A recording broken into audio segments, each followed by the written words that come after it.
best time to invest into a property?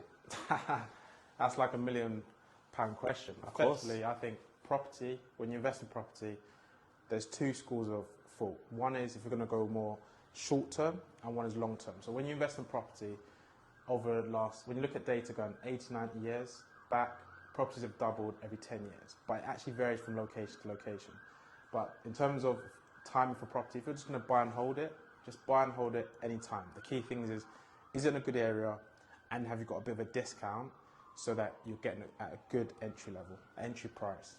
Now, the second thing is, if you're going to be buying and flipping, personally, my experience when buying and flipping is when you're buying it to then sell on, is you want it to be in a market where there's certainty, where there's confidence, where there's a lot of funding. Why? Because that means you're going to have more buyers to buy your end product. So in today's market environment, I'm not really keen on flipping. I think you keep it simple. This is a time to be acquiring properties. When there's uncertainty, acquire. When there's certainty, you could buy and flip and look to sell properties as well.